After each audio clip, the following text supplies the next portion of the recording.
A racist police officer spits on a black veteran and arrests him. He is shocked to discover who the black veteran's son is. Charlie Green stepped into the diner, his worn olive green coat buttoned up tight. The place was quiet, nearly empty, save for a couple of folks sipping coffee and a waitress leaning against the counter with a newspaper. He gave her a nod and settled at a small corner table by the window, placing his hands on the table and glancing at his watch. His son, Marcus, was running late, but he didn't mind. He'd always been good at waiting. He felt the stares, just a few quick glances, but enough to remind him where he was. A mostly white diner in a neighborhood he rarely visited, but he brushed it off. Just another day, he thought. Another cup of coffee in another town. He signaled the waitress, who approached with a neutral expression. "Just a coffee, please," he said, giving her a polite smile. She nodded and poured him a cup without a word. Charlie wrapped his hands around the mug, enjoying its warmth as he took in the scene. He heard the chime of the door, and a glance over his shoulder told him someone new had entered. A police officer, tall and broad, with a face that seemed perpetually scowling. The officer's gaze swept the room and landed on Charlie. He didn't look away. Instead, he walked over, his boots heavy on the linoleum floor. Stopping by Charlie's table, he crossed his arms, casting a shadow over Charlie's coffee. "You lost or something?"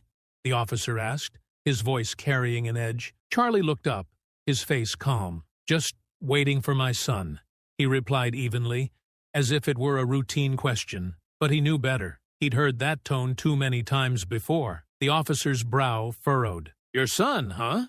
He gave a dismissive snort, glancing around the diner. "Don't see too many folks like you around here. How long you plan on waiting?" Charlie raised his coffee to his lips, sipping slowly before answering. "As long as it takes, officer." The officer scoffed, his lips curling in a smirk. "This isn't the place for loitering.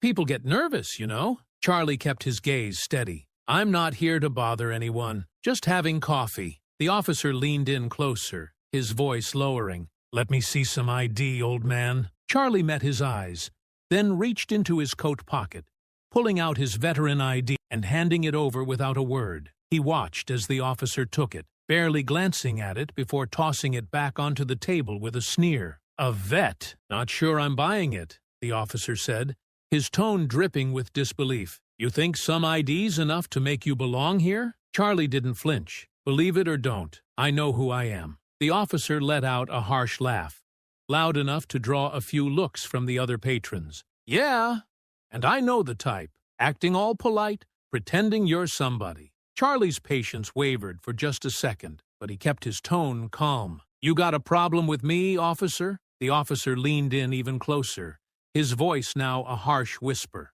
"Problem? My problem is folks like you thinking you can walk in wherever you want, thinking you're entitled to respect. You're out of place, and I don't take kindly to people like you pushing their luck." Charlie felt his jaw tighten, but he forced himself to stay composed. "I'm just a man having coffee," he said quietly, "not looking for trouble." "Trouble finds you, though, doesn't it?" the officer sneered. "Maybe it's time you left, before I make it official." Charlie took a slow breath, his fingers tightening around the mug. He could feel the weight of the officer's stare, the simmering hostility in his words. He glanced at his watch, wondering how much longer his son would be. "Maybe I'll wait right here," Charlie said finally, his tone steady. The officer's expression darkened. "Suit yourself, old man. Just know I'll be watching." Charlie's hand tightened around the table's edge as Stark loomed over him, the officer's face inches from his own, eyes narrowed and full of disdain. "I told you once, old man. I don't want to tell you again." Stark's voice was cold, the words coated in scorn. "You're not wanted here. People like you think you can just stroll in, sit wherever you please, like you belong." Charlie looked up at him, his expression calm but with a flicker of defiance in his gaze. "I'm here, waiting for my son. I've got just as much right as anyone else to sit here and have a coffee." Stark let out a bitter laugh. "A right?" He leaned forward, his face twisting with a mocking grin. "Rights are for people who actually earn them, not some washed-up old man with a fake ID." "It's not fake," Charlie replied, his voice steely. "I earned that ID and the title on it, same as any other veteran." "Sure you did.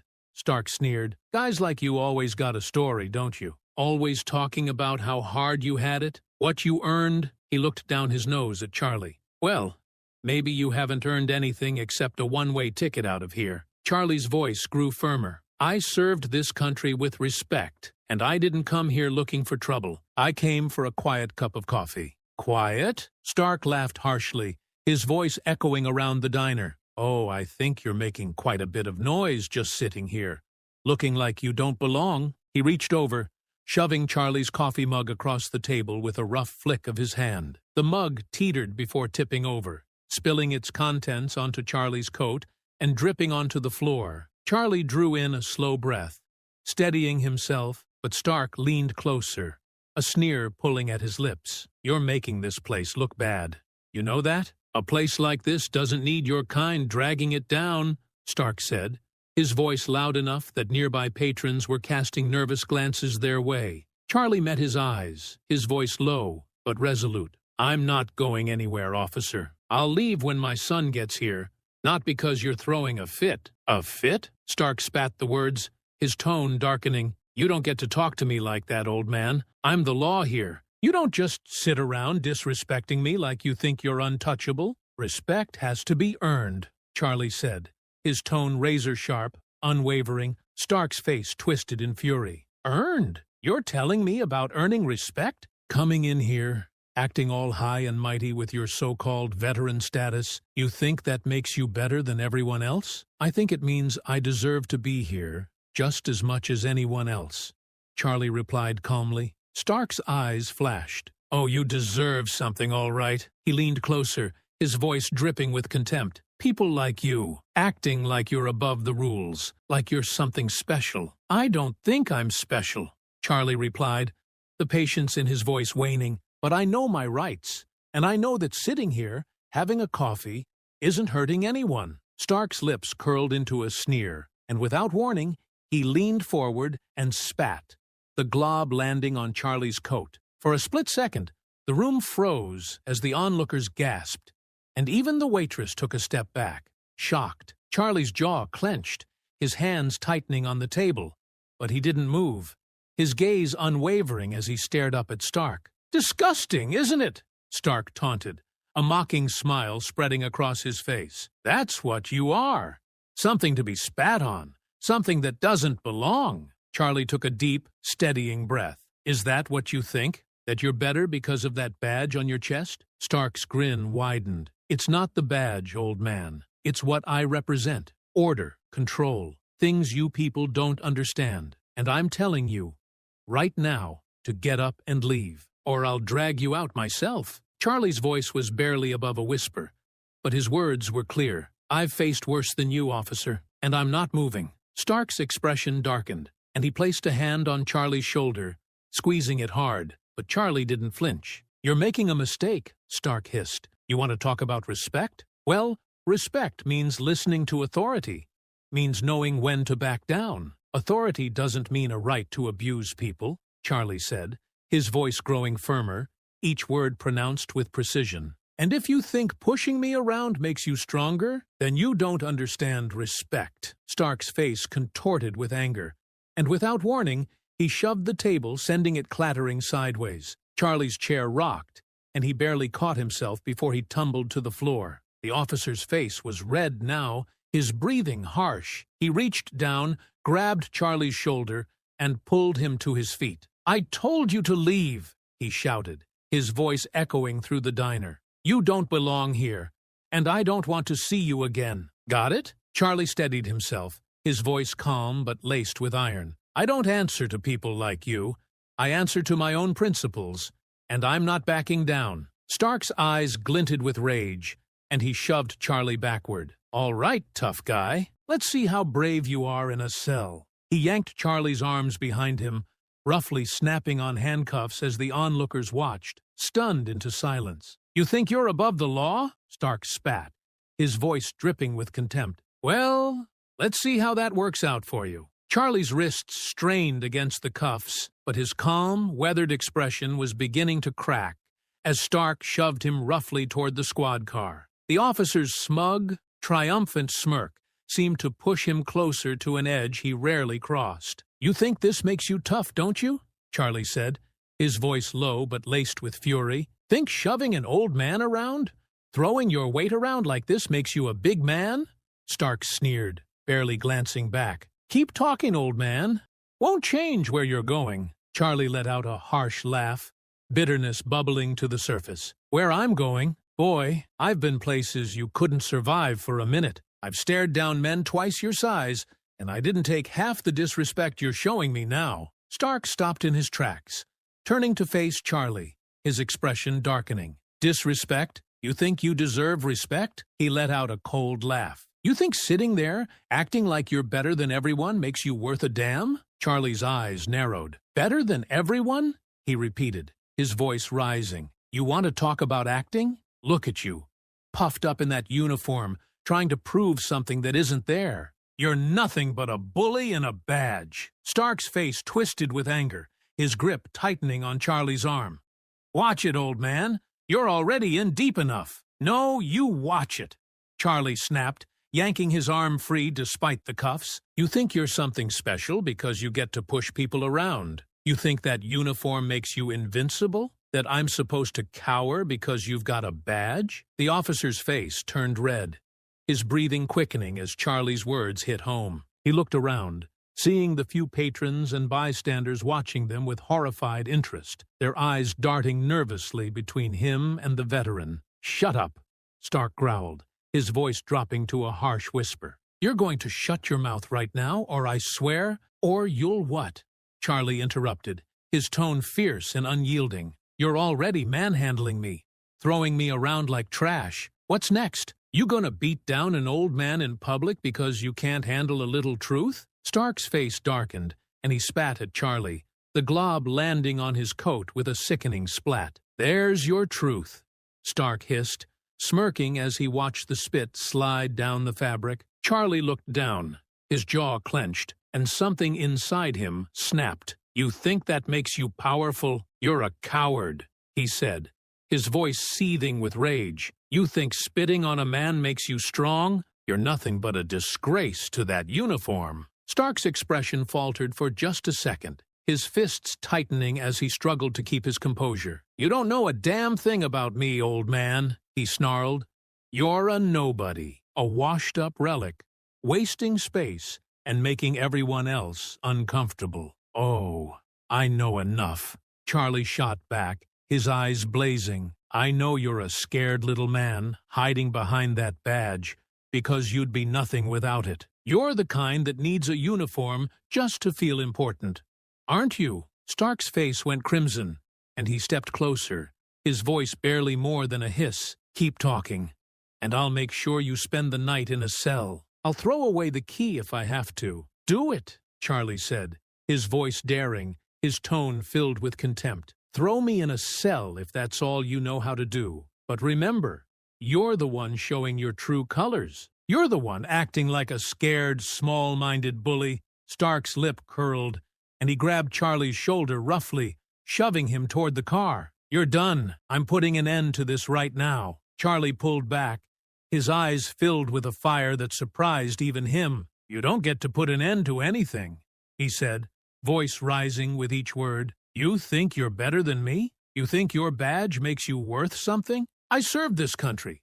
Men like me fought and bled so you could parade around pretending to be someone." Stark yanked open the car door, practically shoving Charlie inside. "Get in the car and shut up." Charlie leaned forward, his voice still sharp, undeterred even as Stark tried to close the door on him. "I may be in cuffs, but don't think for a second I'm the one cowering. You're scared, Officer Stark. Scared of being nothing without that uniform. Scared because deep down, you know I'm right." "Shut up!" Stark barked, slamming the door with enough force that it rattled. He stormed to the driver's side, breathing hard as he climbed in, hands shaking slightly as he gripped the steering wheel. Charlie didn't look away, his gaze fixed on Stark through the rearview mirror. "You're afraid," he said, his voice piercing through the tense silence. "Afraid that one day people are going to see you for what you really are, a sad, pathetic little man who hides behind a badge." Stark glared back at him,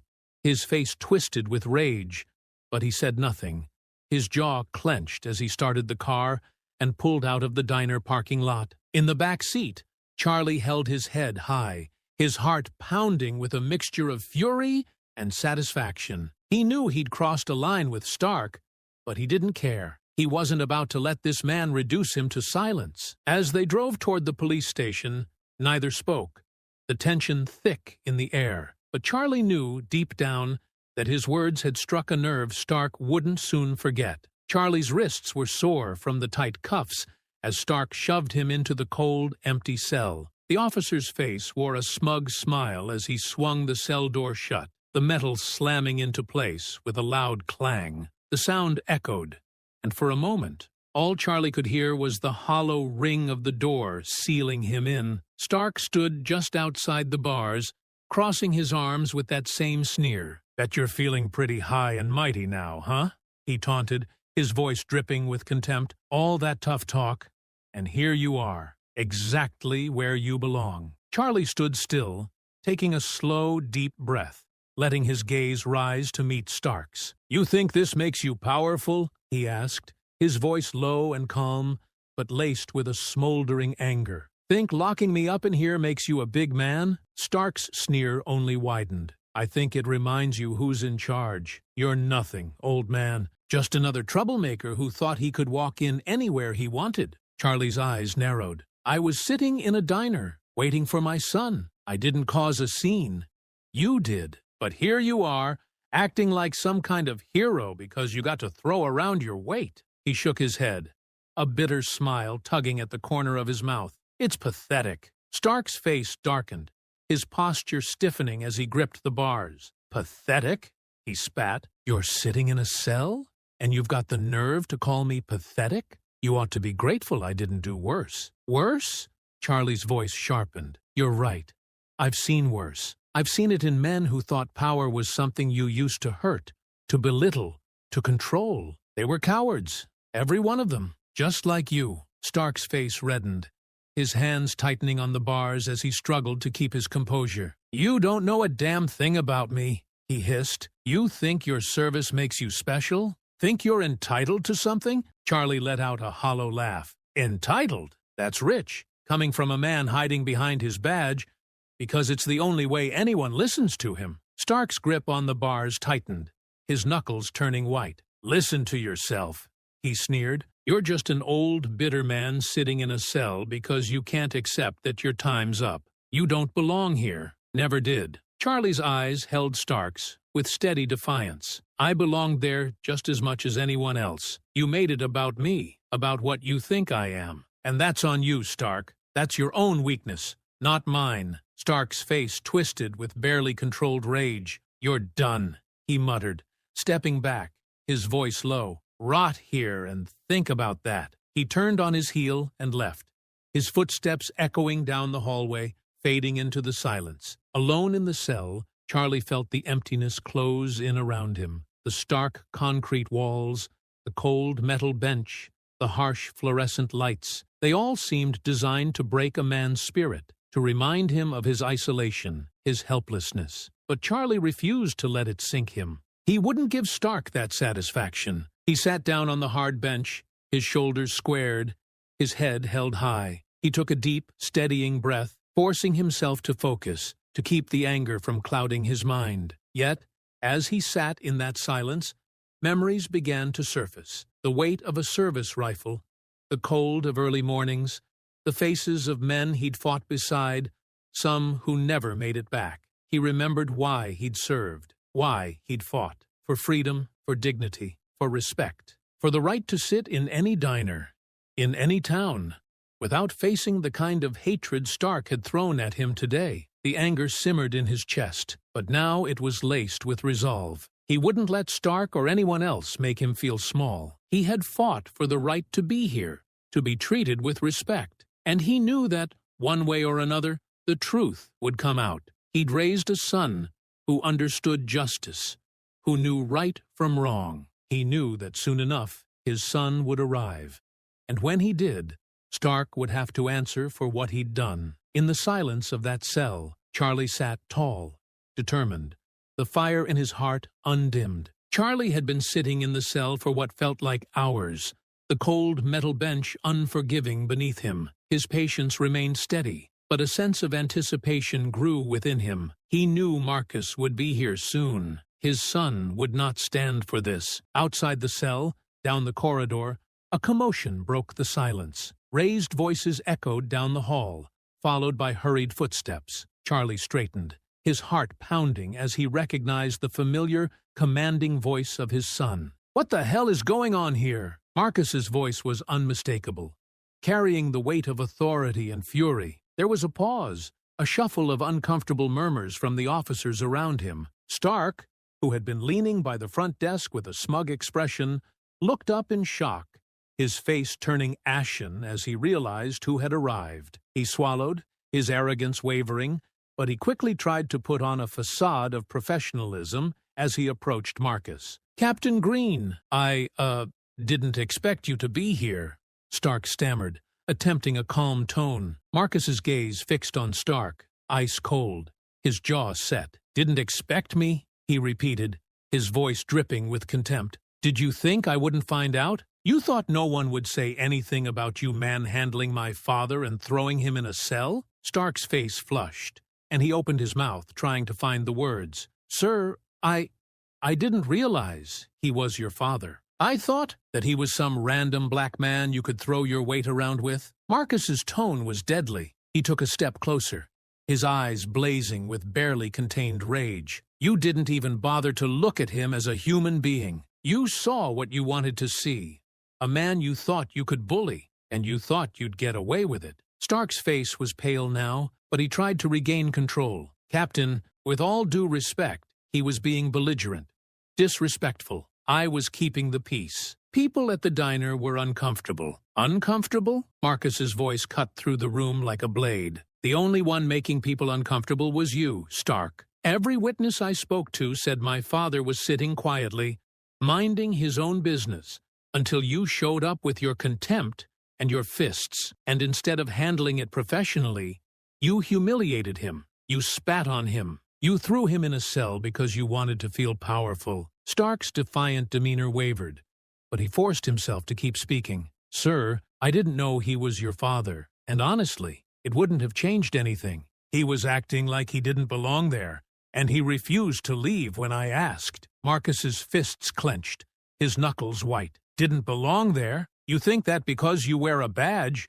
you get to decide who belongs where? You think your position gives you the right to treat people like garbage? My father has every right to sit in any diner he wants, in any town, without being harassed by someone like you." Stark's voice shook slightly, but he tried to hold his ground. "Captain, I'm sorry if it came across that way, but I was following procedure. I was looking out for the community." "He was being uncooperative." Marcus's eyes flashed with anger. "Uncooperative? You spat on him. You shoved him. You threw him into a cell like he was some kind of animal, all because he didn't cooperate with your ego." Marcus's voice rose, each word laced with fury. "You think your badge makes you untouchable, don't you, Stark? Think you can do whatever you want and hide behind your position?" Stark's bravado crumbled, his face turning red with embarrassment and frustration. "With all due respect, Captain, he was being difficult. He acted like he was above authority." Marcus took another step closer, his face inches from Stark's. "Above authority?" he repeated, his tone deadly calm. "My father didn't act like he was above authority. He acted like a man with dignity, and you couldn't stand it, could you? You couldn't stand that he wouldn't bow down to you, that he wouldn't let you push him around." Stark looked down, his voice barely a whisper. I didn't mean for it to go that far." Marcus's voice softened, but the anger was still there, simmering beneath the surface. "You don't get to mean anything anymore, Stark. You crossed a line, and not just with him, with every person who's ever trusted you to uphold the law, to respect the badge. You've shown us all that you don't deserve it." Stark's mouth opened, his voice small and desperate. "Captain, I'm a good officer. I've been here for years. This is just one mistake." "This wasn't a mistake," Marcus interrupted, his voice fierce. "A mistake is forgetting a protocol or misfiling a report. What you did was deliberate. You abused your power. You let your prejudice guide your actions.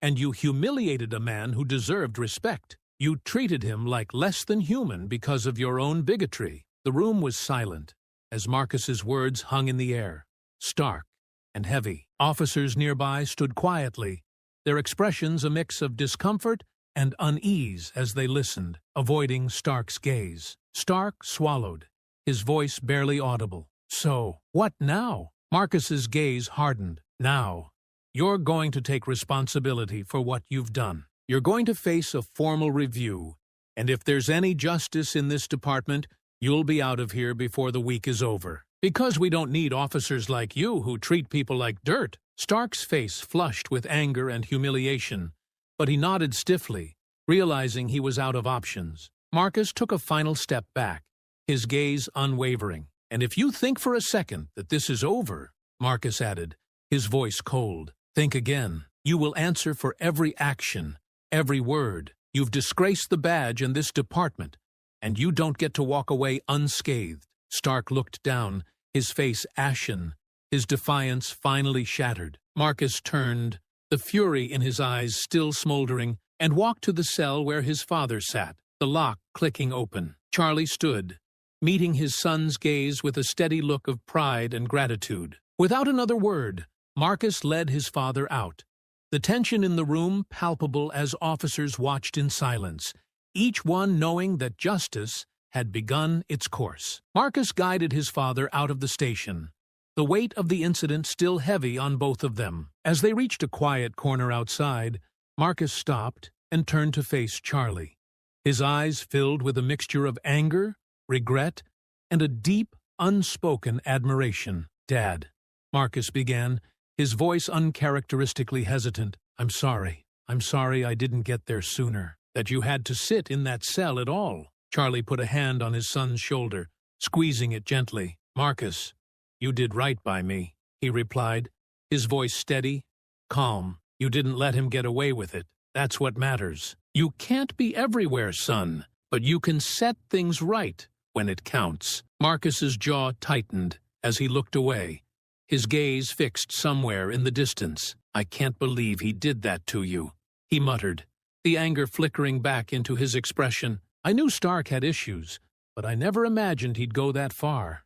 He spat on you, Dad. Charlie's expression hardened, but he kept his voice steady. Men like him, they see power as a weapon, not a responsibility. The badge just gave him a cover, a reason to justify his anger. You can put on a uniform, but it doesn't make you honorable. Marcus's fists clenched, his shoulders tense. The way he treated you, I can't stand it, Dad. He had no right to do that to anyone, let alone someone who's given so much for this country. The way he spoke to you, it made my blood boil. I've worked my entire career to prove that officers don't have to be like that we can be better. Charlie's eyes softened, and he gave his son a reassuring nod. And you've done exactly that, Marcus. You've shown respect. And today, you showed that you won't tolerate injustice, even when it comes from within your own department. That's more powerful than anything Stark will ever understand. Marcus took a deep breath, his voice thick with emotion. I never wanted you to go through something like this, not with one of my own officers. When I put on this badge, I swore that I'd be different, that I'd make sure people like you didn't have to face this kind of treatment again. Charlie looked at his son, pride evident in his expression. You've done more than enough, Marcus. Today, you showed everyone in there that respect is earned, not demanded. I know you wanted to protect me, but don't carry this as your burden. You stood up, and that's all a father could ever ask for. The two men stood in silence for a moment, letting the weight of the day settle between them. Finally, Marcus nodded, a glimmer of resolve in his eyes. Tomorrow, we'll hold the formal review, he said, his tone firm. I'm going to make sure Stark faces consequences. He has to answer for what he did. Charlie gave a small, approving nod. Then go do what needs to be done. I have faith in you, son. They exchanged a quiet, resolute glance. The bond between them felt stronger than ever, forged not only by family, but by shared principles and the fight for justice. The following day, The conference room in the station was tense, filled with officers, senior staff, and a representative from Internal Affairs. Stark sat at one end of the table, visibly uncomfortable, shifting in his chair as he glanced around, his face pale and drawn. Marcus took his seat across from him, his expression impassive, but the intensity in his eyes was unmistakable. The Internal Affairs representative cleared her throat, addressing the room. "We are here today to review the actions of Officer Ryan Stark regarding the incident at the diner involving Mr. Charles Green. This review will determine whether Officer Stark's actions were consistent with departmental policies and if he is fit to continue serving." Stark looked around, his defiance from the previous day gone, replaced by a nervous tension as he met Marcus's gaze. He attempted a confident tone, but his voice came out shaky. "With all due respect, I don't believe this review is necessary. I was doing my job.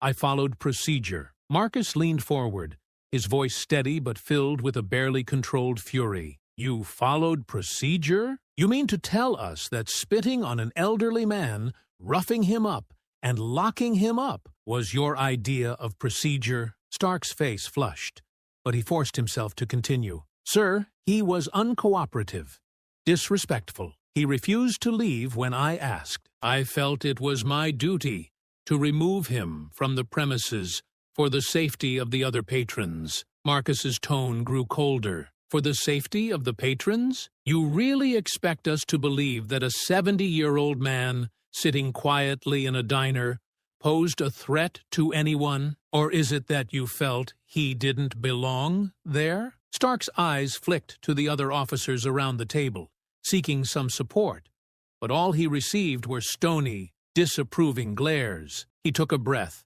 trying to steady himself. I was acting on what I thought was best for the situation, Captain. I didn't know he was your father." "That's the whole point, Stark," Marcus cut him off sharply. "This isn't about him being my father. It's about the fact that you abused your power. You thought you could get away with humiliating him because he didn't fit your idea of who belongs in that diner. You didn't see him as a man. You saw him as an inconvenience, something to be controlled and disposed of." Stark's face reddened, and he glanced away, his hands clenched tightly in his lap. "Captain, I didn't mean to. I just thought you could treat him like dirt because no one would call you on it." Marcus interrupted, his voice low but filled with rage. "You thought no one would care, and now you're here, trying to twist it, acting like you were just doing your duty. But there's no excuse for what you did." The Internal Affairs representative leaned forward, her gaze fixed on Stark. "Officer Stark, several witnesses reported that you insulted Mr. Green, spat on him, and used excessive force without provocation. These are serious allegations, and your conduct is under intense scrutiny. Do you have anything further to say for yourself?" Stark swallowed hard, glancing between Marcus and the representative. Desperation etched across his face. "I've been a dedicated officer for years. I've given everything to this job. One mistake shouldn't ruin my career." Marcus shook his head, his voice unyielding. "This wasn't a mistake. It was a choice to use your power to demean, belittle, and punish a man who had done nothing wrong. And now you're sitting here, hoping you can talk your way out of it." Stark's defiance finally cracked, his shoulders slumping. I didn't mean for it to go that far." Marcus's gaze hardened. "Maybe you didn't mean it, but that doesn't change what you did. You betrayed the trust this community placed in you, and you showed everyone here that you're unfit to wear that badge." The room fell silent as Marcus's words settled over everyone, stark and unforgiving. The officers around the table nodded slowly, acknowledging the weight of Marcus's judgment. The Internal Affairs representative looked at Stark, her expression grave. "Officer Stark, based on the evidence presented and the testimonies provided, it is the recommendation of this review board that your employment be terminated, effective immediately." Stark's face crumpled, the reality hitting him like a blow. He looked around the room, but there was no support, no sympathy in the eyes of his colleagues. He stood slowly, his mouth opening as if he wanted to argue, but the words died on his lips. With one last look of resentment, he turned and left the room, his footsteps echoing in the heavy silence. Marcus looked around the table, addressing the officers still seated. Let this serve as a reminder. Our badge doesn't give us the right to decide who deserves respect. It gives us the responsibility to uphold respect for everyone in our community. If anyone here thinks they're above that, they're free to join Stark on his way out. No one spoke. The only response was the respectful silence of a team that understood the gravity of Marcus's words. As Marcus rose to leave, he felt a sense of satisfaction, a bittersweet reminder that justice, while often delayed, could still be served. And as he left the conference room, he knew that his father would be proud of what he had done today. Later that evening, Marcus drove over to his father's house. The weight of the review's outcome was still fresh on his mind, but he knew he needed to share it with the man who mattered most. As he pulled into the driveway, he saw Charlie sitting on the front porch, a soft glow from the porch light illuminating his calm, steady expression. Marcus felt a rush of pride for his father's resilience, but knew the news he brought would evoke more than a quiet satisfaction. Charlie looked up as Marcus approached, nodding slightly as his son sat beside him. "So?" Charlie asked, his voice low, but his tone carrying an edge of anticipation. "What did they decide about your officer?" Marcus sighed, running a hand over his face before answering. "They terminated him, Dad. Effective immediately. Internal Affairs backed it all the way.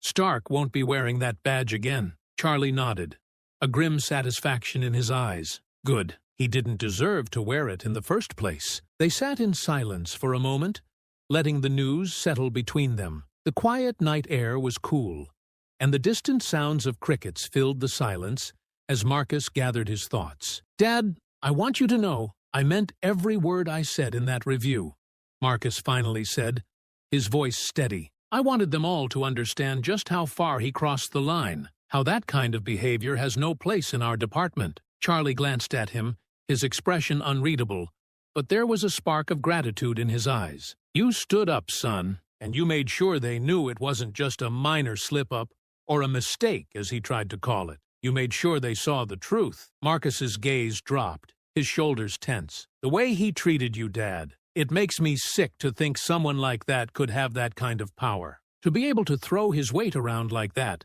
all because he didn't think you belonged in a place like that diner. He thought he was untouchable." Charlie shook his head, a bitter smile crossing his lips. "The thing is, Marcus, he isn't the first, and he won't be the last. That kind of hate, it doesn't die out just because a badge gets taken away. It's there in the assumptions, the disrespect, the way people look at you like you're in the wrong place just for sitting down to have a coffee." Marcus felt a rush of anger and helplessness rise in his chest. "It's disgusting, Dad. To think that anyone would see you, or anyone else, as less than human just because of the color of your skin. And what hurts even more is knowing that people like him thought they'd get away with it, that no one would care." Charlie sighed, his voice carrying the weight of years of experience. "This world, it still has a long way to go, Marcus. Men like Stark, they're comfortable with their hate. They pass it off as doing their job,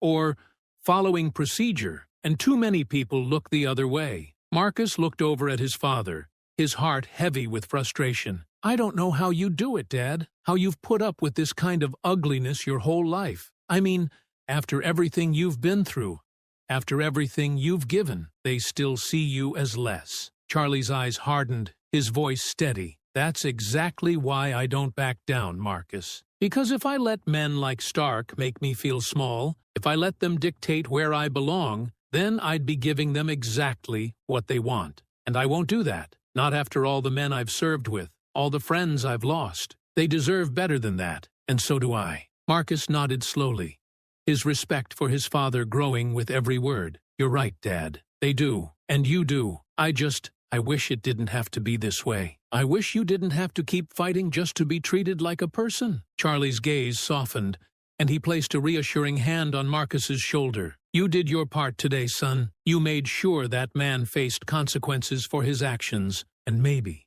just maybe, It'll make someone else think twice before treating the next person like they don't belong. Marcus took a deep breath, letting his father's words sink in. I want to believe that, Dad. I want to believe that what happened today will make a difference. But I also know there are others out there, just like him, waiting to pull the same stunt. Charlie nodded solemnly. And that's why we keep standing up, Marcus. For every person out there who's ever felt unwelcome, for every man or woman who's ever been told they don't belong, we have to be the ones who show them that they do. The two men sat in silence for a while, the weight of their conversation settling between them. The injustice, the frustration, the bittersweet victory, they all lingered in the cool night air. Finally, Charlie looked at his son, a faint smile breaking through his solemn expression. You did right by me, Marcus. Today, you showed the world that men like Stark won't be tolerated.